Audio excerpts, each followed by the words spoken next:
right. Happy Tuesday. Hope everyone who got to have a holiday yesterday had an amazing holiday. And if you didn't get to have a holiday, hopefully you just had an amazing regular day. We're here to look at GURPS, specifically GURPS Lite, which is a free version of GURPS, slim, trim, fighting condition version of GURPS that's available. You can get it through Steve Jackson Games website. And I wanted to, well, I guess let me start with this. I have a long history with GURPS, though I haven't seen it in ages. It's like an old friend that I buried deep in the ground and had forgotten about. Well, not quite like that, but an old friend back in the day. Maybe I don't know if it was a very early edition of GURPS, first or second edition. I'm guessing. I haven't looked to see what I bet you if I looked at the cover art, I could probably pick it out. I haven't done that. I never actually played it much though. I mean, I went over the rule set. I loved it. The idea, the concept for me, the selling point for GURPS, which stands for was a generic universal role playing system, is that you can use to play anything, right? It is I suppose you could think of it as it is trying to be your role playing game of forever. You want to play fantasy, GURPS. You want to play sci-fi, GURPS. You want to play something in the current modern era, GURPS. You want to play something in the near past, GURPS. You can run the whole gamut through time and space with GURPS. And they came out with lots of source books and different things that would delve deeper in there. But I always thought that the dream of GURPS, at least my dream of GURPS that I never actually got to do, was really being able to have these crossovers. You could take caveman fantasy character types and then put them into space or have things go back and forth, and you could just do all kinds of wonderful crossovers because unlike other systems which maybe has a core but then they're changing things up for each genre, I think the idea was, at least my memory of it, which may be a little bit romanticized, was that GURPS was kind of doing this stuff without any of those tricks. You were literally just using GURPS. Um, but it's been a long time. And as I said, I never really got to play it back in the day. I ended up playing stuff like Shadowrun and Twilight 2000 and D&D, of course. And so somewhere along the way, I just kind of lost track of good old GURPS. But it's been popping up in my feeds lately. Of course, the OGL madness that's going on right now has propelled people to suggest all kinds of different games and talk about games other than D&D, and I keep seeing GURPS coming up, GURPS, and I thought, wow, GURPS, yeah, people are playing GURPS. Let's get some GURPS. And then I forget who it was. It might have been GM Fred who pointed me out that, oh, hey, there's this GURPS Lite edition, totally free. You can download it, give it a look. So here we are. Here we are. Frederick Ork says, yeah, save $30 a month and play non-WotC OGL games. Yeah, though I don't want to get too sidetracked, but remember, you can just play the games you already have. If you got all these D&D 5e books, you don't have to throw them in a bonfire and light them up. Just play them. Just don't buy more if you feel strongly. But of course, I am excited by the fact that people are now looking at different systems, opening a lot of people's eyes. It's just interesting how many people maybe would have just been happy just playing the one game, but since the corporate entity has annoyed them, now they're all of a sudden eyes are open, which is good because I think, as I've always said, I love my fantasy role playing games. I love my BX and all that stuff. But even if I intend to just play BX games, you just learn something. You find new wrinkles. There's all kinds of interesting mechanics you can uncover by if only you just read the different rule sets. And of course, you never know what you might be the game that ends up being the game of that you love if you don't try anything. Let's see. Frederick says they prefer the fantasy trip. I have a hardcover version of the fantasy trip. I don't know if I have I don't know if I have a digital copy, but that's kind of on my list. I need to read back through this one again. Ian says they've got their spreadsheets and calculator ready. All right. Well, let's get to it. So this is Lite. You can follow the link I gave to download it.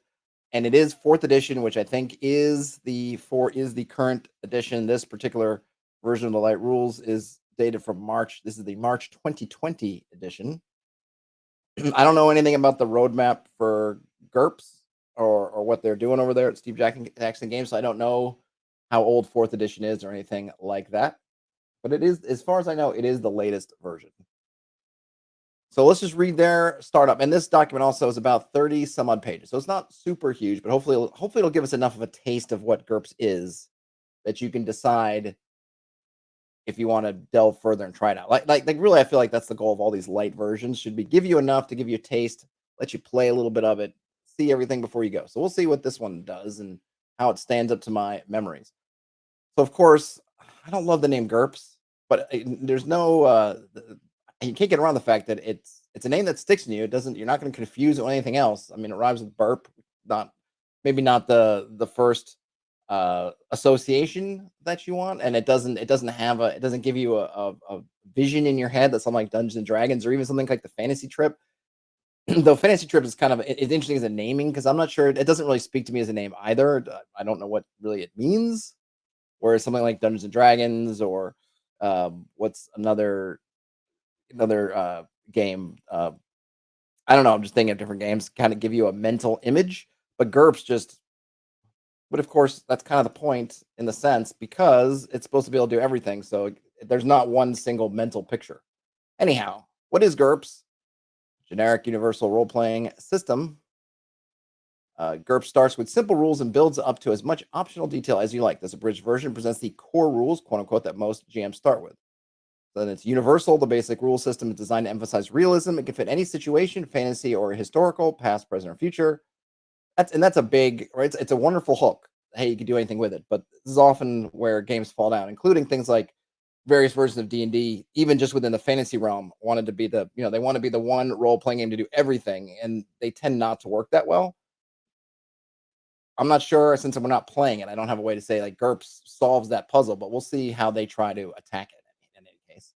Role playing, this is not just a hack and slash game. The rules are written to make true role playing possible and to encourage it.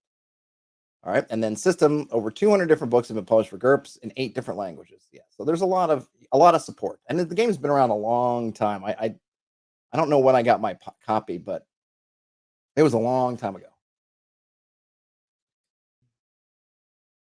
Okay, so let's see. Frederick says the Steve Show stuck with names like Car Wars. Yeah, I mean, well, yeah, right. So Car Wars gives you a really great mental image. But I look, it's hard because you want to promote the fact that it's generic. So how are you going to get one image that's going to speak to you about universality and being generic? It's kind of tough. I mean, the only thing you could have done is what they kind of tend to do now, which is they'll have a system and then they'll like I imagine if Steve Jackson was doing this like, over again, they might do something like Modifius or Free League does, which is having your kind of properties IP, whether yours or your own like Forbidden Lands would be a setting, and they would all have this core system underneath, and they would give it a name, GURPS or whatever, like Modifius 2D20, Steve Jackson Games, GURPS, and that's kind of the system that underlies the different things. I mean, they're just different ways that they probably would promote this now, but this was, I don't know when GURPS first came out, probably like what early 80s, mid 80s. I mean, it's been around a long time, so I think they weren't necessarily thinking in the way we're thinking now. Christopher says they're currently making their own GURPS inspired but simpler game. He's going for basic universal role playing system, aka burps. You might have to get into a fist fight with Basic Fantasy, another game that doesn't have a great mental image attached to it. Anyhow, we got a glossary. I'm going to skip over the glossary. I'm guessing we could figure them all out. All right, so the basics. Here we go. So GURPS uses 6-sided dice only to figure combat damage and several other things. It's dice plus adds system that's used. The weapon does 4d plus 2 damage. That is shorthand for, okay, yeah, roll 4 dice and add 2. Yeah, we got that. I don't think we need to go down there. And then there's only 3 basic game mechanics in GURPS Lite. That's success rolls, reaction rolls, and damage rolls. A success roll is a die roll made when you need to test, quote unquote, one of your skills or abilities. Sometimes you roll, sometimes the GM rolls for you. For instance, you might test or roll against your strength to stop a heavy door from closing. What to roll? Whenever a character attempts to perform an action, e.g., use a skill, you roll 3 dice to determine the outcome. This is called a success roll. The task in question succeeds if the total rolled on the dice is less than or equal to the number that governs the action, most often a skill or an attribute. Otherwise, it fails. For example, if you're rolling against strength and your strength is 12, a roll of 12 or less succeeds. Thus, the higher the stat you're rolling against, the easier it is to make the roll, right? So this is your basic roll under stat kind of thing, which you've seen in D&D and or at least earlier versions of D&D and whatnot. This is a swig of watered down apple cider for the working man. I think the key thing here, which is interesting, is you're rolling 3d6, which means you're getting that bell-ish curve to it. So you're going to average 6, 7, and 8. 7's highest of all. Right on your, well, 3d6, sorry, 3D, I was thinking 2d6. 3d6, the average is 10 and a half, but you're going to get that hump. Or actually, I think with 3d6, it is a true bell. So you're going to get true bell. I'm guessing it's in that, 9, 10, 11 range would be my guess, that sort of hump. So it's not as, I guess ultimately it's just not as swingy as your d20 roll. You're going to have a better ability to predict more often where it's going to land, more or less. Let's see. Okay, so that's what's roll. So easy peasy. Oh, anyway, what we got, one more thing. We do have, if you roll 3 or 4, this is always a success, and a 17 or 18 is always a failure. All right, so you do have your crit successes or crit failures, or I guess they don't say crits, but you do have you are added and just a success or failure of type. In general, the player makes the die rolls for his character's actions. However, the GM may always choose to roll the dice in secret, and we'll get that later. When to roll. To avoid bogging down the game in endless die rolls, the GM should only require a success roll if the PC's health, wealth, friends, reputation, or equipment are at risk. This includes chases, combat, even if the target is stationary and at point blank range, espionage, thievery, and similar adventuring quote unquote activities, or a PC stands to gain allies, information, new abilities, social standing, or wealth. So basically, this is ye old if there are stakes, right? If there are stakes, you're going to want to roll the dice. If there are no stakes, skip it. And I guess they're going to go through this. So we're going to get some bullet points for that. Also, the GM should not require rolls for utterly trivial tasks such as crossing the street, driving into town, feeding the dog, finding the corner store, or turning on the computer. Daily work at a mundane, non-adventuring job. Stuff, again, stuff without stakes. You got stakes, roll dice. If you don't have stakes, don't roll dice. I do like that they give a little bit of a list, though there is some kind of gray area because there's a lot of room between crossing the street and gaining. I just say just don't game it up too much, right? If I think the other thing that's not brought in here, but probably should, is what's the time constraint? If you're in a hurry, if time is a factor, probably want to roll dice. If it's you basically can do it at your leisure, probably don't need to roll dice. When the GM rolls, there are two sets of circumstances under which the GM should roll for a PC and not let the player see the results. And the first is when the character wouldn't know for sure whether they had succeeded, and second, when the player shouldn't know what's going on. So this is your kind of I don't know, if you had some sixth sense type ability and you want to know if you were lying or telling the truth, you don't want the player to roll that die because then they would know if the sixth sense failed or not. So you would roll behind the screen and then say, oh, your sixth sense tells you they're full of beans, or they're not full of beans. Modifiers. The rules often specify modifiers for certain success rolls. These bonuses and penalties affect the number you are rolling against, your target number, and not the total rolled on the dice. Bonuses always improve your odds, while penalties always reduce them. For instance, when using the lockpicking skill in the dark, the GM might tell you to roll -5 at -5 for the attempt. If your lockpicking skill is 9, you roll against 9, -5, or 4 in the dark. A specific scenario might provide modifiers to allow for the relative ease or difficulty of a particular situation. Okay, I'm going to kind of go through that. I'm not sure if I'm hurrying within reason. It's 30 some odd pages. I'm not trying to spend forever on stuff that I feel like this audience we kind of know already, but I don't want to either skip stuff or speed for the sake of speeding. I think we can get the gist here, right? I think we understand modifiers. Base skill versus effective skill. Your base skill is your actual level in the skill, as recorded on your character sheet. Your effective skill for a particular task is your base skill plus or minus any modifiers for that task. In the lockpicking examples above, the base skill is 9 in all cases, while the effective skill is 4, 19, or 14. So basically, your effective skill is once the modifiers have been added in or subtracted. You may not attempt a success roll if your effective skill is less than 3 unless you are attempting a defense roll.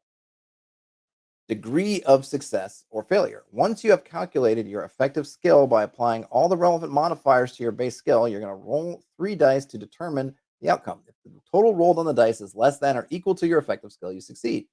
And the difference between your effective skill and your die roll is your margin of success. I'm a big fan of margin of success. Example, if you have an effective skill of 18, you roll 12, you succeed, your margin of success is 6. If you roll higher than your effective skill, you fail, and the difference between the die roll and your effective skill is your margin of failure. Many rules use margin of success or failure to calculate results that matter in play, so be sure to note it when you roll. And then we do have critical success effect. So critical success is a great result. That's a 3 or 4 always. A result of 5 is a critical success if your effective skill is higher than 15, and a roll of 6 is a critical success if your effective skill is 16 or more. And those are nice. I like that. It gives you another bonus. You got a high skill, you get to increase that critical range. I can dig it. When you roll a critical success, the GM determines what happens. It is always something good. The lower the roll, the better the bonus he gives you. A critical failure is an especially bad result. A roll of 18 is always a critical failure. A roll of 17 is a critical failure if your effective skill is 15 or less. Otherwise, it's an ordinary failure. Any roll of 10 or more greater than your effective skill is a critical failure. 16 on a scale of 6, 15 on a scale of 5, and so on. So you do also get a little bit of a bump if you have a high skill and or you just have a high skill, then your critical success range goes up and your critical failure roll goes down, can potentially go down slightly. But also, if you're really bad and you're rolling dice, there's a fairly good chance, that you're going to get a critical failure because you only have to beat your thing by 10. So if you have like a 4, then a roll of 14 or more is a critical failure. That's a fairly high percentage. I mean, it's not like 50%, but not that low. So you want to be careful. Hey, Old Place. Old Place says they have long loved GURPS. It was the first system they ever played in the 80s. Crunchy, but they like the sandbox style rather than the level system. GURPS shines when dealing with allies, enemies, and NPCs. It's part of the mechanics. Cool. Well, let's see what they give us next.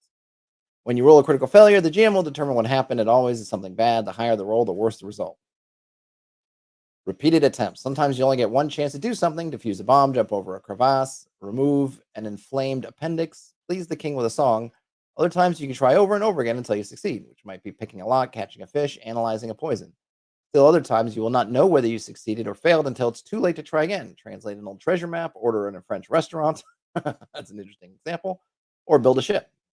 Finally, there are times when you are injured by failure but can afford to fail a few times. Climb a wall, impress a savage tribesman. The GM must use common sense to distinguish among these cases according to the exact situation in which the adventurers find themselves. All right. Basically, it's left to you, GMs.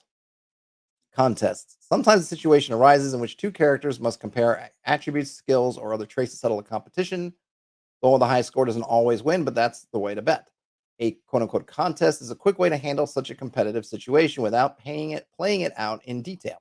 In a contest, each competitor attempts a success roll against the ability being tested with all applicable modifiers and then compares his results to their opponents. There are two different ways to make this comparison. So first off, we got a contest. I'm guessing this is some kind of what would we call it? I forget what would the name be. It's just a I don't remember the name. Why am I skipping the name? In like D20, it would be called like an opposed check, I guess. An opposed check, I think is what I'm thinking of. And so here in GURPS, they got two ways to handle it. One is a quick contest, competition that is over in very little time, often in 1 second, perhaps even instantly. And we have examples: two enemies lunging for a gun, or two knife throwers seeing who gets closer to the bullseye. Each competitor attempts a success roll. If one succeeds and the other fails, the winner is obvious. If both succeed, the winner is the one with the largest margin of success. If both fail, the winner is the one with the smallest margin of failure. A tie means nobody won. And they keep going. So we're putting that margin of victory to good use. It's just an easy way. You're not rolling against the opponent's skills. You're rolling against your skills, presumably with some set of modifiers. And I'm guessing the opponent probably has the same set, but then they could be different. And then just whoever does a better job in that test is going to win. The amount by which the winner beat the loser is often important. Success by 5 versus failure by 5 generally means more than success by 2 versus success by 1. The winner's margin of victory is the difference between his margin of success and the loser's margin of success. If both succeeded, the sum of his margin of success and the loser's margin of failure. If he succeeded and the loser failed, or the difference between the loser's margin of failure and his margin of failure if both failed. Feels like a really wordy way of just saying, just compare the values. The higher the positive value wins, or the lower the negative value wins, or a tie. And then so that was a quick contest. Now we have a regular contest, which would represent a slow competition with much give and take. For instance, arm wrestling. Each character attempts a success roll. One succeeds and the other fails. The winner is obvious. If both succeed or both fail, the competitors' relative positions are unchanged and they roll again. Eventually, one character succeeds when the other fails. At this point, the one who made his rolls is the winner. The length of game time each attempt takes depends on the activity and is up to the GM. In a combat situation, each attempt takes 1 second. But in a library research contest, with the fate of the world hanging on who finds a certain obscure reference first, each attempt could represent days of time. All right. So there's not too much difference between the regular and the quick. They sort of suggest that the regular contest would be something that's long and a quick contest would be fast, but I think the only real big difference here is that on a tie in a quick contest, it's just a tie. And you figure out what that means in the fiction for a tie. Whereas in the regular contest, you're going to keep playing until there is no tie. So if you tie, you're going to roll again and then roll again and then roll again and roll again until until you have that winner and an actual winner and loser. I kind of think it may be a more interesting way to do this. And I hate to be hacking into this already. Is why not have like it's going to be 3 rounds and then just add up over the rounds. So let's say the first, you have player A and player B or NPC B, player A and NPC B, and you say, okay, this is going to be 3 rounds, which is going to represent this however many seconds, days, whatever. And you're going to roll dice, and maybe you can figure out different things to change your modifiers. Presumably, if it's a library, you might be able to, in their example, trying to find some obscure reference, you could come up with something that might give you a modifier, or maybe your enemy does something to give you a negative modifier. Anyway, you're going to roll dice and say round 1, which maybe is the first day of research or whatever period. You succeed by 5. The NPC succeeds by 3. So you have 2 going into round 2, then going into round 3, and then you can kind of have a little bit of up and downs. And at the end of the 3 rounds, you can just sum everything up and see who won. And then if you need to go into sudden death and do another round, then you can. Ooh, reaction rolls. I'm all about reaction rolls. All right. When the PCs meet an NPC whose reaction to them is not predetermined, the GM makes a reaction roll on 3 dice. The higher the roll, the better the reaction. The GM then plays the NPCs according to the guidelines on the reaction table. The GM should keep this roll secret from the players. They don't know, for instance, whether that friendly looking old farmer is giving them straight advice or sending them into a trap. It's a trap. A reaction roll is not a success roll. There are 3 important differences. There's no target number to roll against. 2, a high roll is good, not bad. 3, reaction modifiers applied directly to the die roll. A reaction bonus is any factor that makes the NPCs friendlier, while a reaction penalty is something that biases NPCs against the PCs. And then we have some common reaction modifiers: personal appearance and behavior, racial or national biases, appropriate behavior by the players, or inappropriate, either one. And then random reaction. And then a little note here: random reaction rolls are great when they add a note of unpredictability to the game. This is more fun for the GM too. I would agree with that. However, never substitute random die rolls for reason and logic. I would also agree with that. So you're going to roll 3 dice and then you apply any reaction modifiers. 0 or less is disastrous. And you have, I'll just give you I'm not going to give you the ranges, but there's goes from disastrous to very bad to poor to neutral to good to very good, and then excellent, which it looks like you have to get excellent. You have to have some kind of positive modifier because you only get it on 19 or more. So you cannot get it if you just smile. Got to have some kind of angle, I guess, or have done something to get a positive modifier. The only interesting thing here is I wonder why they didn't work it so that it just uses the same. I mean, it's using the same 3d6 roll, but it's flip-flopping the results, which I guess you're on the DM screen, so maybe it doesn't matter so much. But I do wonder, like, why not just go negative? Because everything else is going negative. I mean, everything else is in a negative is better. So I'm not sure why they flipped this around, but they did. But it's fine. My keyboard, by the way, is filthy. I know no one can see it but me, but still. All right, so we have damage rolls. A damage roll is a roll made in a fight to see how much harm you did to your foe. Damage rolls use the dice plus add system. All right, we saw that. Many things can affect the final injury inflicted by your attack. Why did I think suffered? Armor reduces the damage received by the wearer. Certain attacks do extra damage if they get through armor. All these things are explained in combat. Okay, well, all right. Well, there we have a note. So characters. So here we go. We're getting in the nitty gritty now, folks. When you role play, you take the part of another person or a character. I'm going to skip down here, write that stuff. Let's see. For the GM, we'll give you a number of character points with which to buy your abilities. For instance, the stronger you want to be, the more points it will cost. You can also buy advantageous social traits, such as wealth and special abilities called advantages. Oh, now my memories are coming alive with creating. I think I don't know how many characters I created when I was just messing around with GURPS by myself, but it was a lot. If you want more abilities than you can afford on the budget given to you by your GM, you can get extra points by accepting below average strength, appearance, wealth, social status, etc., or by taking disadvantages, specific handicaps such as bad vision or fear of heights. The two most important things to know about your character are who they are and what role you want them to play in their adventures. Find out what kind of game the GM plans to run and what kinds of characters they intend to allow. Then start filling in the details. There are several ways to approach this. All right, so we're just going to get into the points. So you get some points to start with. And I like here they give you essentially some categories so that you can figure out as a GM what sort of characters you want. If you want characters that are legendary, you're just kind of superhero types that you can give them between 300 to 500 points. These are legendary characters, and the examples would be the kind of protagonists of epic poems and folklore. Larger than life is 200 to 300 points. Heroic is 100 to 200. These are the people who are at the realistic pinnacle of physical, mental, or social achievement. Your kind of Navy SEALs, world-class scientists, and I guess Tony Stark style millionaires. Exceptional are 70 to 100 points. These are your star athletes, seasoned cops, etc. Competent, 50 to 75 points. Average, 25 to 50 points. And then feeble, under 25 points. You are feeble. And then, okay, we have a note here about disadvantage limits. Disadvantage is anything with a negative cost, including low attributes, reduced social status, and all the specific disabilities listed under disadvantages.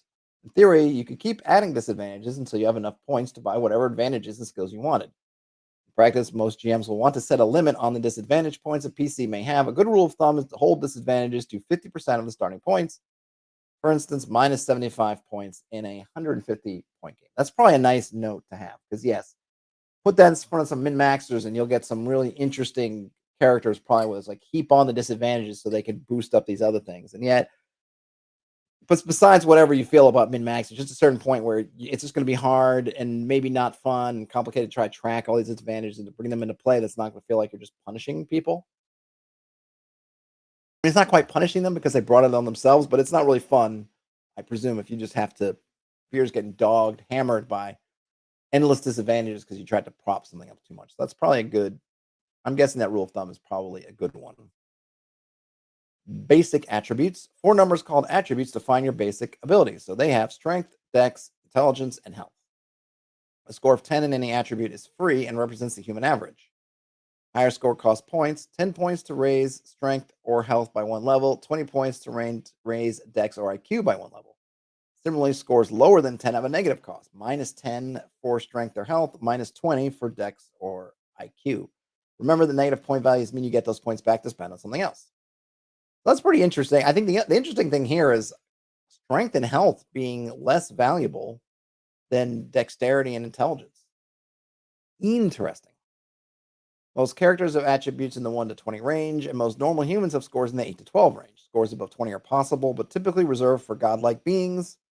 At the end of the other end of the scale, 1 is the minimum score for a human. The basic attributes you select will determine your abilities, your strength, your weaknesses throughout the game. Choose wisely. So if you have 6 or less, you're basically it's a crippling.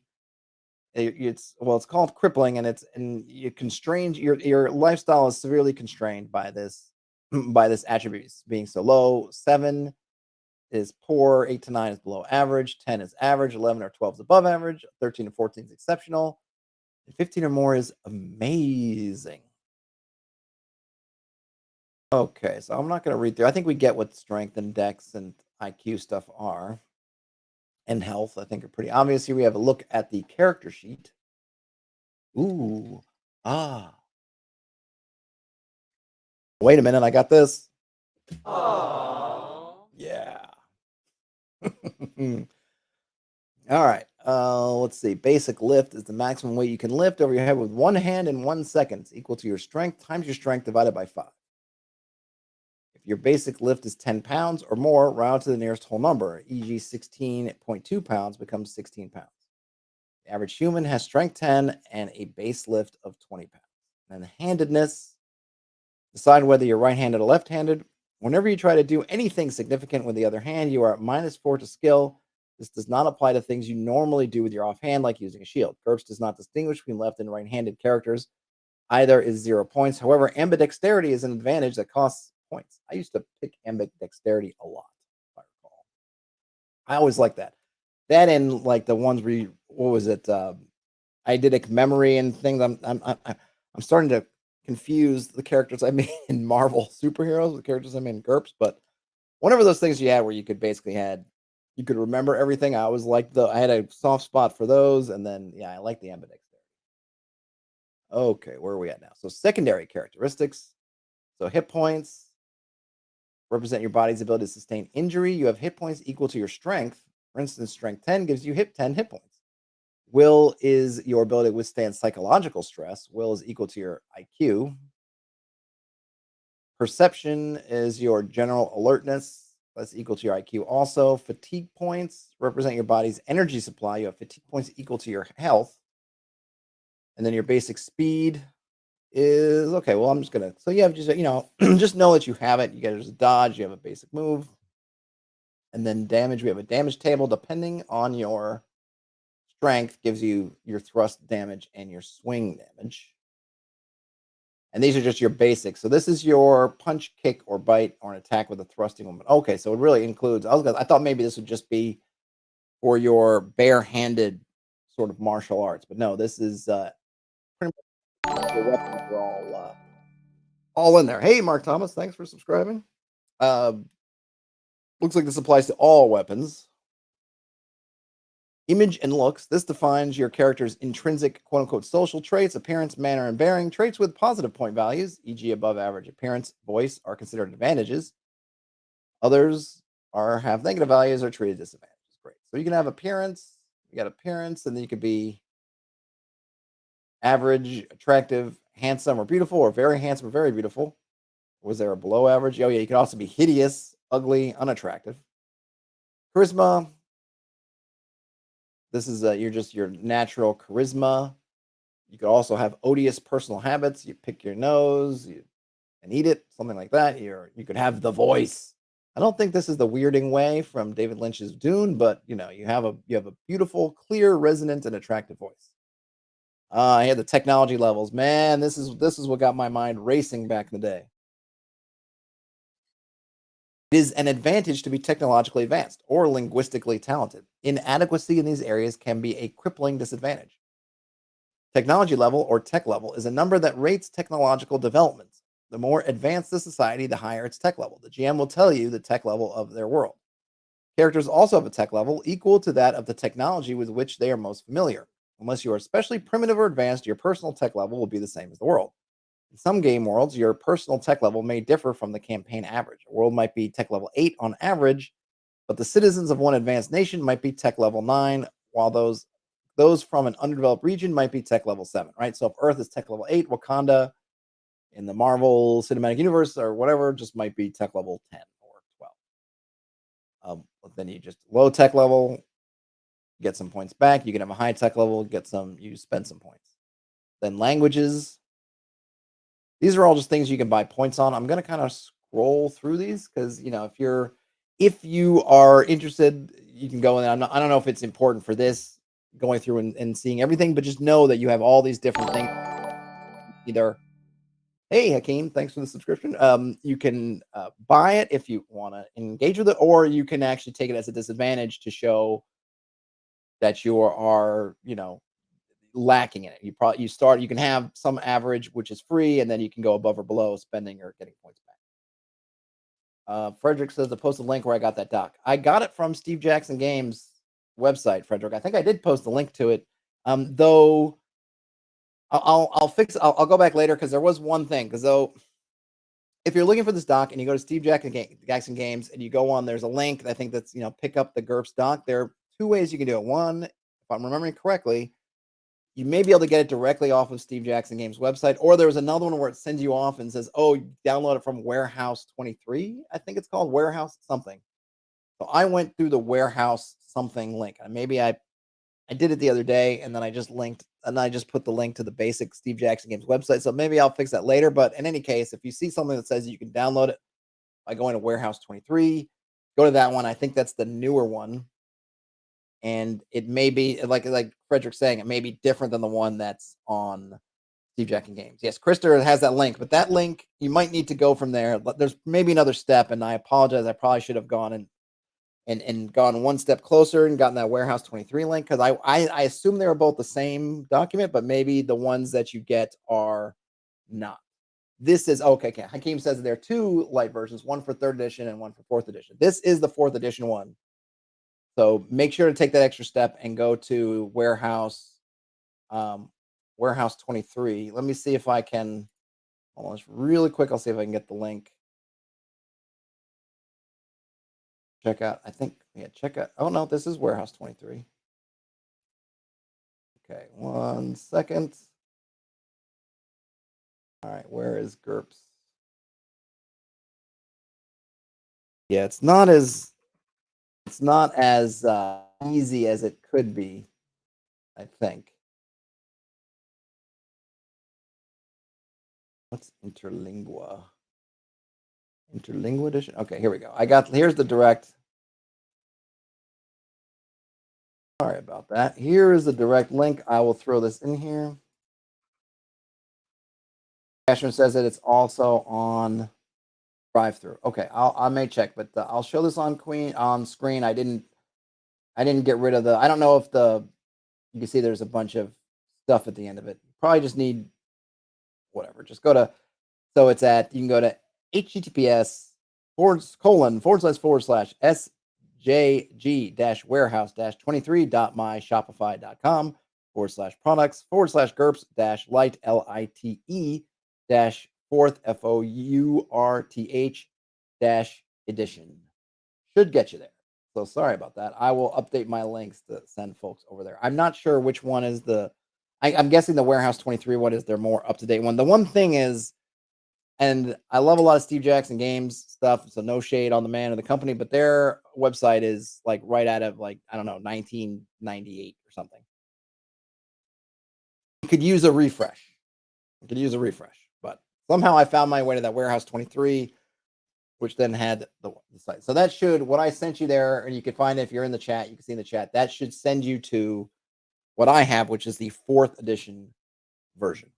All right, so getting back to this, and again, I'm just going to kind of roll through the kind of character customization stuff you can do. I'm not going to go through all the different levels. I think we've got that. We've got, you can get into wealth, reputation, your importance.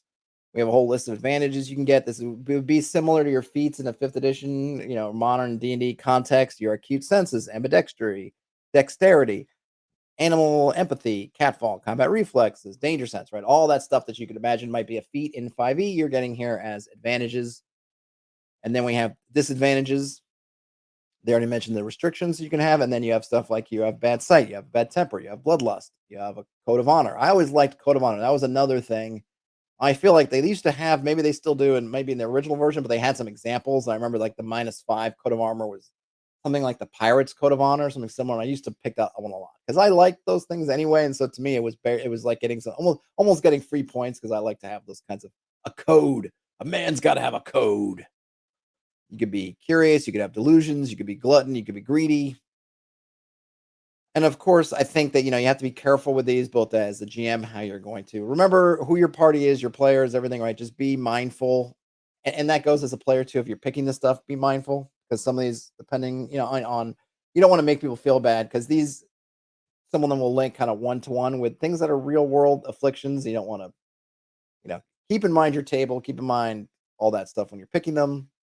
You could have phobias, you could have a sense of duty, you could be truthful, you could be unlucky, you could have some kind of vow.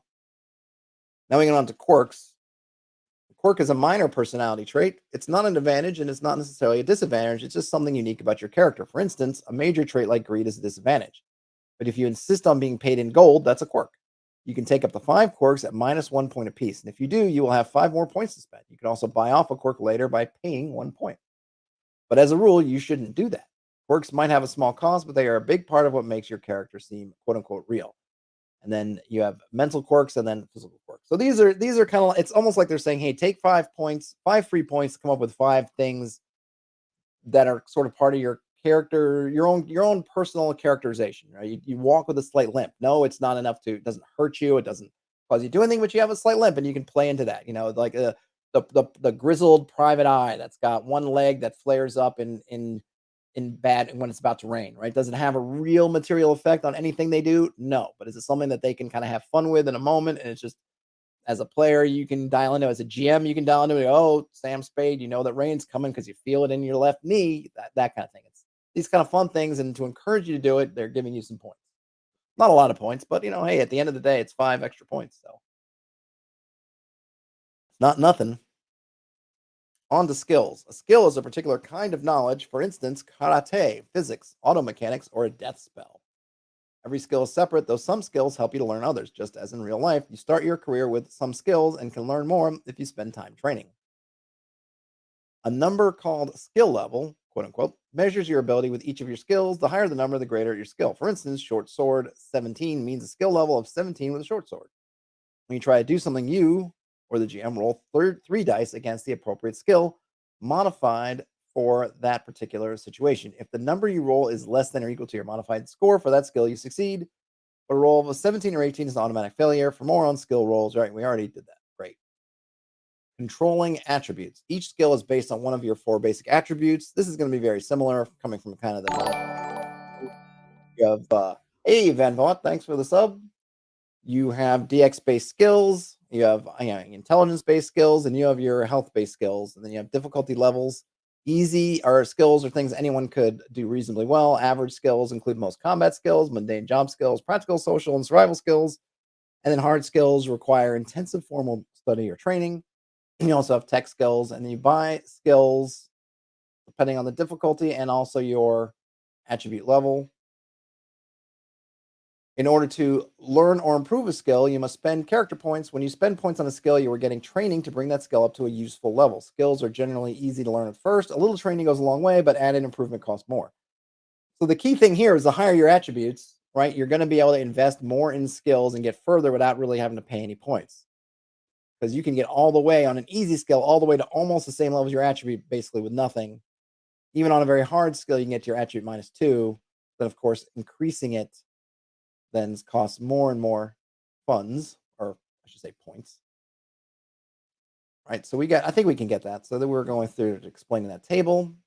Skill defaults using skills you don't know. Most skills have a default level, the level at which you use the skill if you have no training. Skill has a default level if it is something that everybody can do, a little bit. As a general rule, a skill defaults to its controlling attribute -4 if it's easy, -5 if it's average, or -6 if it's hard. Some skills have no default level. For instance, karate is complex enough that you cannot use it at all without training. They can also be stuff like, hey, pirate a starship. Like, can't you have no you really don't know, then you don't know. Or like in our modern sense, if you were to step into the cockpit of a plane, you're not flying it. Doesn't matter how smart you are, unless you got something really special going on, like you have photographic memory and you read through all the flight manuals for that particular plane, that particular model. You're sunk. You don't know. But then something else like riding a bike, presumably you might be able to do, even if you've never done it before, if you have a little luck on your side. The rule of 20, if a skill defaults to a basic attribute that is higher than 20, treat that attribute as 20. All right, great. And then who gets a default? Only individuals from a society where a skill is known may attempt a default roll against the skill. For instance, the default for scuba skill assumes you are from a world where scuba gear exists and where most people would have some idea, if only from TV, of how to use it. A medieval knight transported to the 21st century would not get a default roll to use scuba gear for the first time they saw it. Aha, well, that's interesting. I like that. So it's a nice little note, but it just means that a player can't just look at the sheet and say, oh, look, this is a default skill, so I can do it. You're going to have to presumably have a little discussion with your GM where you're going to make the case for why your medieval knight knows what to do with scuba suit and apparatus. Maybe you can make a case for it, but probably not. In that case, you don't get it. But I like that it's not just 100%. I like that there are going to be times where you could say to a PC like, "Sorry, I don't care what the default is. Your guy doesn't know this specialized thing," or at least say, "Hey, talk me into it. Like, walk me through how you know how to do this thing." And if you can, then you can get the default, which is still not going to be great, but you're going to get it, or you're just going to figure out something else. All right, we got a skill list. Sorry, I got ice in my mouth here. I'm just going to rattle off a few of these. I think we get the idea, right? Acrobatics, acting, animal handling, area knowledge, criminology, disguises, electronics, engineering. And some of these are dependent on tech level, right? So you can get criminology for the 19th century, like your Edgar Allan Poe and the Pale Blue Eye film that I watched over the weekend. That's going to be different than if you're Sherlock Holmes from 50 or 60 years later, and it's going to be different from CSI guy from the 21st century, right? So there's some relativity in there. Environmental suits, escape, explosives, yada yada yada. You get it. There's going to be a lot of these, and right, this is just the light version. I'm pretty sure in the basic, your regular, just basic, or the core book, there's probably a ton more, and then obviously in all the different source books, there's usually, if I'm recalling correctly, there's going to be a fair amount of setting specific skills they'll get into. Character improvement, bonus character points. At the end of each play session, the GM should award bonus character points for good play. Good play is anything that advances the hero's mission or shows good role playing, preferably both. A role playing trumps mission success if a player did something totally outside their character's personality. For instance, if a total coward performed a brave act, this should not be worth any points, even if it saved the day for the rest of the group.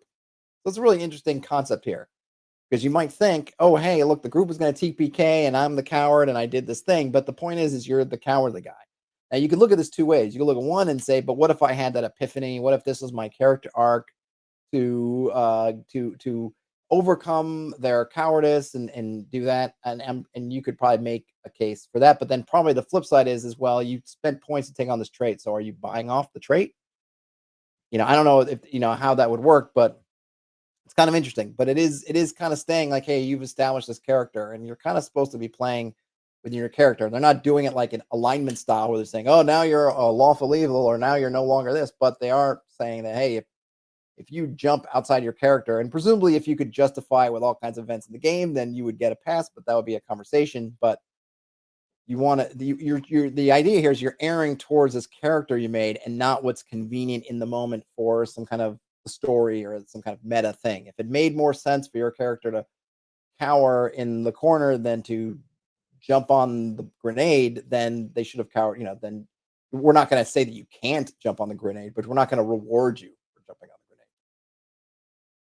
Hakeem says for 4th edition, they rarely add new skills from supplements. They do make quite a few specializations for existing skills that have specializations and techniques. Okay, so cool. Well, that's actually, I kind of like that. I mean, I guess I go both ways. It's always nice getting big lists of stuff, but this does, if they're having a small list of stuff that they're going to adapt. And I think that's one thing by tying a lot of different things to tech levels is that you can, like I just went through with the criminology, you can have your criminology with a tech level, and that kind of gives you the range at which you'll be effective. I'm down with that. Okay. You can give over bonus points at the end of a session. To improve one of your basic attributes, you must spend character points equal to the point cost difference between the old and the new one. Most advantages are inborn and cannot be bought later on. Character may get rid of most beginning disadvantages by buying them off with points equal to the bonus earned when the disadvantage was taken, as long as they can agree on a logical explanation for this. So you jump on the grenade, you don't get any bonus points because even though it was amazing and you saved the day, it went against your character. But if you got, say, 5 points, just in terms of the end of the session, you could then justify that, oh, hey, I overcame my cowardice, so here's back the 5 points. But of course, those 5 points, then sure, you're no longer a coward, but then you're not improving your character either. So it's definitely a choice that you have to make as a player. So equipment, I'm not going to go through the equipment stuff, but I will go through we get an example of some of the tech levels, what they mean. So 0 is your Stone Age, then Bronze Age, Iron. Medieval is tech level 3. The Age of Sail is 4. Industrial Revolution is 5. The Mechanized Age, they're referring to kind of in the, I guess, what was it, the Second Industrial Revolution? But anyway, 1880s is that TL6. The Nuclear Age is TL7. Then the Digital Age, then the Microtech Age, then the Robotic Age. So we're at the end of the Microtech, or I guess we're between digital and Microtech, or maybe we're still in Digital Age. That would be tech level 8. Microtech, presumably starting in 2025. So really just in a couple of years if everything keeps going, I suppose. Robotic Age is tech level 10. Age of Exotic Matter. Ooh, Exotic Matter is 11. And then whatever we like for 1,000 or 100,000, tech level 12. What does the money do? Is that how much money you're starting with? And then we have damage resistance for armor going from cloth all the way to tactical vests that have a damage resistance of 12. Your plate mail has a damage resistance of 6. I do like that it has a much higher cost, as I think that plate mail is often, for some reason, not given the cost that I think it really, for most of what people think. I know that it got, I'm relatively cheaper, so but I always think that it should be more expensive than it tends to be. Oh, there's the game aspect of, since it's so easy to die in a lot of games, you want to at least let somebody get some heavy armor earlier. Akiva says the basic set also includes around 200 skills or so. Yeah, there's a lot. Shields, small, medium, large, give you a defense bonus. And then we have weapon stats, attack level, weapon damage, accuracy, range, rate of fire, shots. This is obviously for your missile weapons. And then minimum strength. And then we have melee weapons. So this basically takes your, okay, so now here's what I see what they're doing, which kind of rings a bell from the past. So what you have those, remember we saw earlier on with your strength, you had you had these default swing, thrust, damage numbers. So now what they're doing is they're taking your existing ones and then adding another bonus to it. So an axe takes whatever your swing damage was that you calculated through your strength rating, and then it's adding +2 and then making a note here that it's cutting versus a mace, which is also swing but is crushing. So you have crushing, cutting, impaling for thrusting right down the line, spears, muscle powered range weapons. You get your longbows, your firearms. So the nice thing here, in terms of folks who love to mix and match their technology levels, is you can do it, right? You want to mix firearms into your medieval fantasy game? Great, you want to do that. You want to play in just your non-standard high Arthurian sort of plate mail.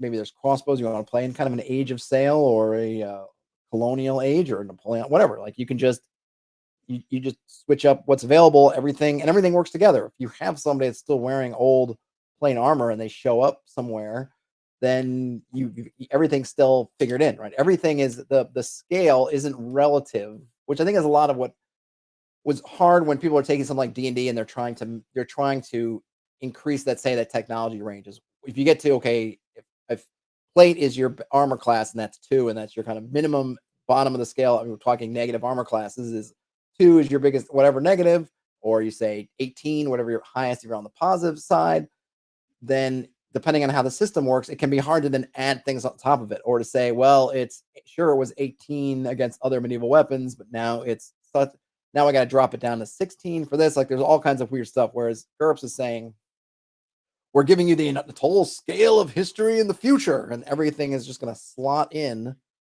So great. Okay, they're in plate mail, but they're going up against this. Well, everything is just going to flow. We're not having whatever like it's not relative. It's kind of absolute in the sense of time. In time and space, it is absolute. Does that make sense? So you get your firearms, more weapons. All right, playing the game. We got encumbrance. I'm not going to go over the encumbrance. You can get the encumbrance if you want to. We have physical feats, climbing, hiking. So I do want to get in the hiking because someone asked, I forget who it was asking about your kind of hex crawly stuff in GURPS. So I am curious to see what they give you in terms of the traveling stuff. So we have encumbrance and moving. And basically how heavy you're encumbered changes how much you can move, and also changes your dodge. You get penalties to your dodge for being more heavily encumbered. We do have climbing. So for hiking, we have you start with your basic move and reduce it for encumbrance. Fine. Any injuries, great. Exhaustion, great. And then the distance in miles marched in one day under ideal conditions equals your move times 10. And then you can try to roll against your hiking skill to increase the marching distance by 20%. And then you're going to roll that daily, and then you can get more positive attribute or modifiers if someone has the leadership skill. Oh, wait a minute. No, sorry. You can, instead of doing this, you can have someone who's got the leadership skill can make a single roll against the group's average hiking skill. So if you got a leader, they can, I presume, instead of using the least hiking skill to represent the slowest person, the leader can kind of pull people up, and then depending on your conditions, you might have some modifiers, like it's the circumstances are very bad. That would be your deep snow and whatever. You start modifying that. So once you know how much you're walking, ideally, so the way they're doing it is you have an ideal walking distance for the day, and then you start to basically divide it depending on how bad. So your ideal walking distance, let's say, was 18 miles, but now you're looking at it and you're saying, okay, I'm looking at this list, and oh yeah, it's deep snow, dense forest, whatever. Say it's a dense forest. Oh, that's very bad. I'm going to take that 18 miles. I'm going to multiply it by zero point 0.2. Run it in your calculator app. Figure out what that is, and that's now how far you're moving in the day. And you could probably take this, I'm guessing, with a little bit of work and turn it into hexes. I'm thinking if you give me a day and I crank through that, I could probably come up with, okay, here's kind of what the hexes are. Right. And then go from there. And then you could always multiply it, presumably more than once. So if it's broken ground and deep snow, then maybe you would multiply it by 0.5 and then multiply it by 0.2. I don't know. It might be a little finicky, but I think it probably could use a little abstraction there.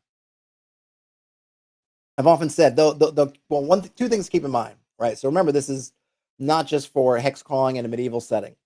Because I was going to say, well, do I need to know that kind of granularity that we were able to walk 8.6, for example, miles in the day? And in the medieval setting or earlier, no.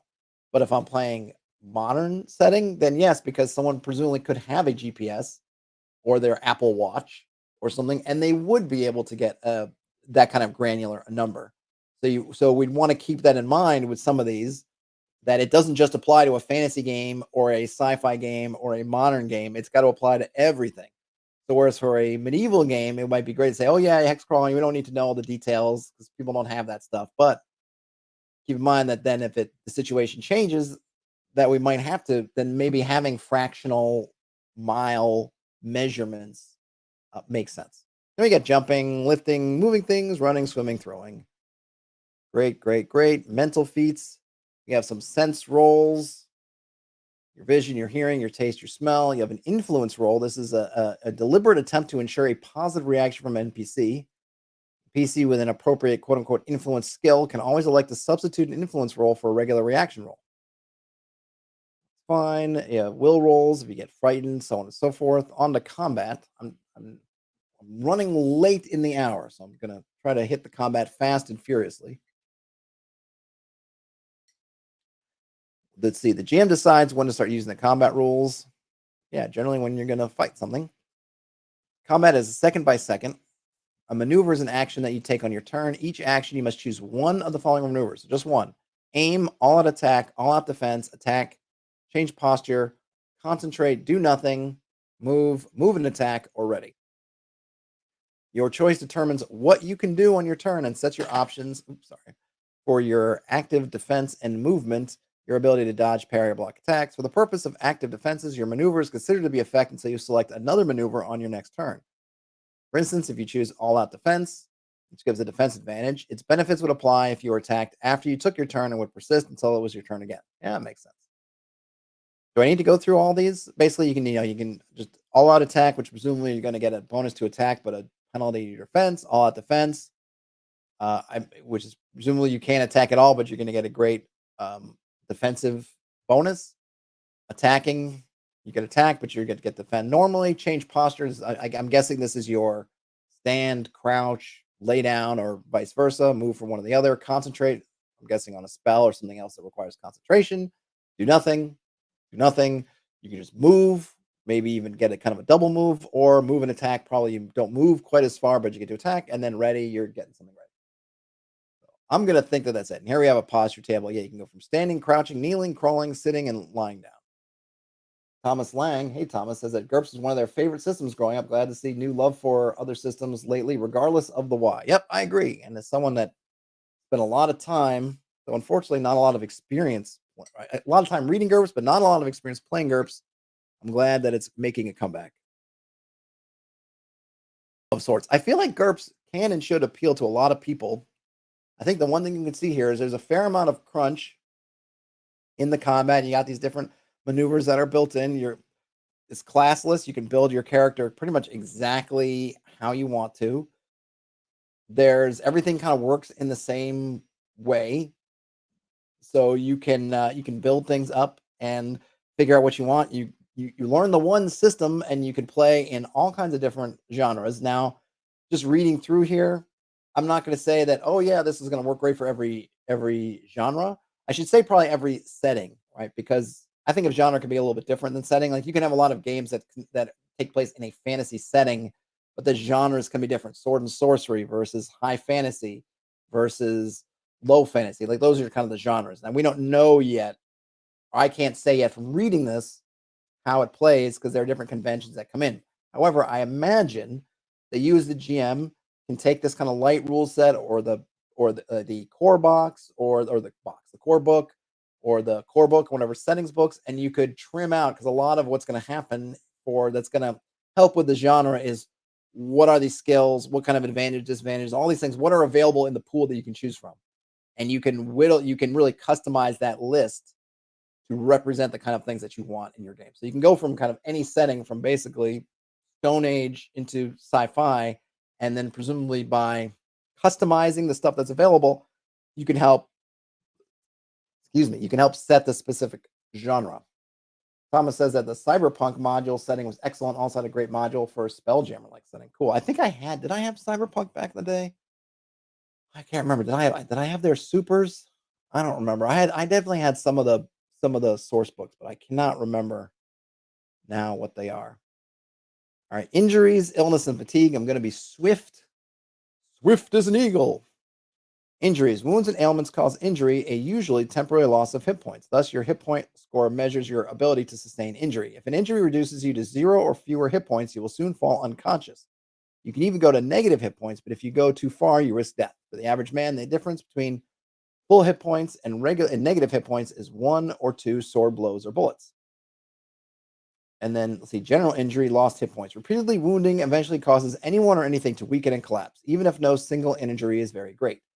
The chart below summarizes the effects of being at low or negative hit points. All effects are cumulative. So if you have less than a third of your hit points left, you're reeling from wounds, your move is halved, and so is your dodge. If you're at 0 or less, you're in danger of collapse immediately.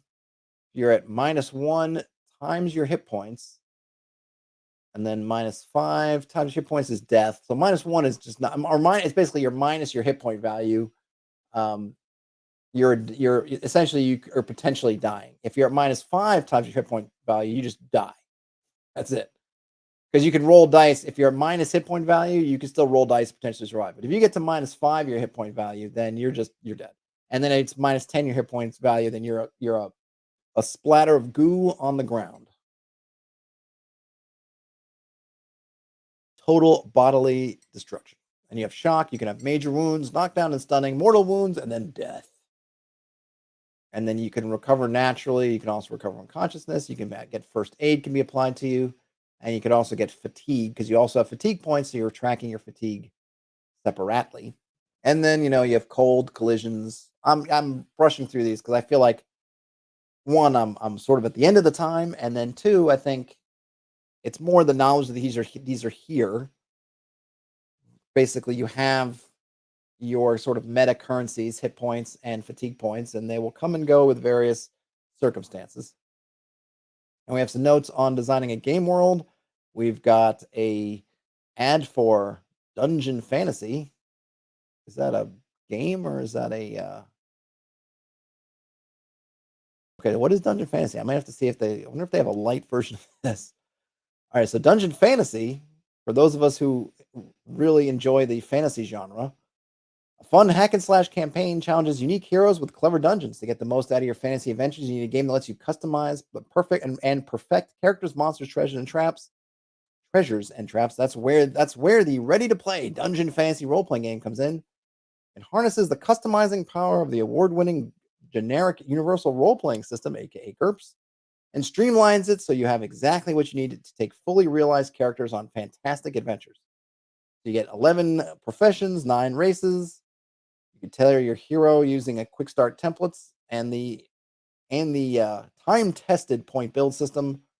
Gear up with a massive list of customizable armor and weapons, over 400 spells, and then you can battle foes, chosen from more than 80 monsters. Cool beans. Oh, I see. So Hakeem says that this is a GURPS game with just the fantasy elements. So if you like GURPS, but you feel like you're just gonna be playing fantasy, you're not gonna be dealing with other ones. Maybe start with this one if you decide you want to spend money and you know that fantasy is your jam. Maybe start with Dungeon Fantasy. Maybe, I don't know. Well, that's GURPS Lite. I think you get a fair amount of. I think gives a good. I think it gives a good accounting of itself in terms of setting up everything that GURPS has. Obviously, the regular core rulebook is going to have a ton more content, but I think this gives an excellent sort of overview with enough that I think you could play this. I feel like I could take this and play with it for a bit. And I think I could probably play it even in different settings if I wanted to get a feel for it. I think it has basically everything you need. Now, there's no advice for, making your adventures or doing that stuff, right?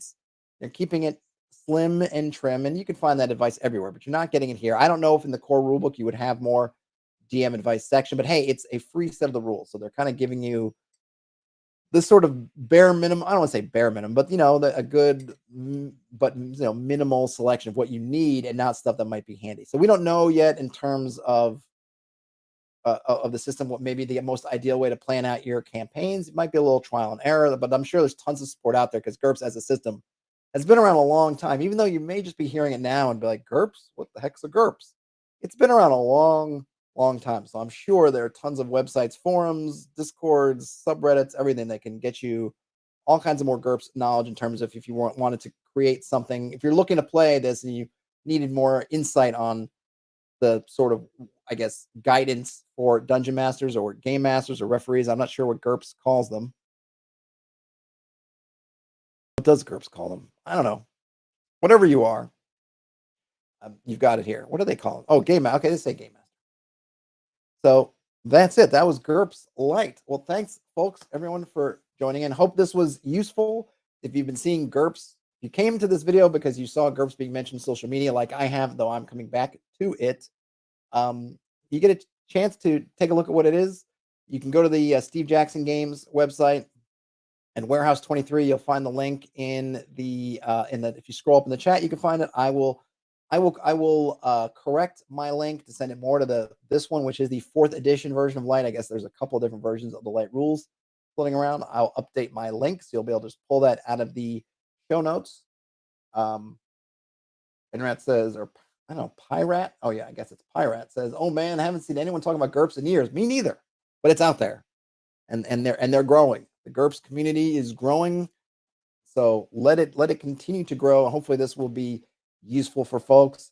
There's no reason not to download the rules, so download the rules and give them a look. I think it is crunchy, but it's not super duper crunchy. And I think you're someone who's coming from 5th edition D&D or something similar, I don't think you're going to find it more crunchy. Crunches maybe in some of the different places, but a lot of stuff is a lot more simple because it's not evident in this rules. If it exists somewhere, there's not all those synergies between different things. You're pretty much everyone's working from the same sort of template. Everything kind of works the same. You don't have, oh, I've got key points, I've got these points, I've got those points, and I've got a special reaction, I got this. Like everything works pretty much the same, which I think is a benefit of the system. And then of course you've got source books if you like this that will take you down every rabbit hole for every kind of, I think, genre and sort of setting that you could think about. It's all in here. Fire says they have all the books. It'd be fun to play again. Yeah, you should. Everyone should be making some GURPS games if they got them. Anyhow, if you give a thumbs up on your way out, that would be awesome. If you feel like subscribing because you found this useful, that would also be awesome. Other than that, folks, have a great rest of your day, night, whenever you end up watching or listening to this. Game on, and I will talk to you later. Bye now.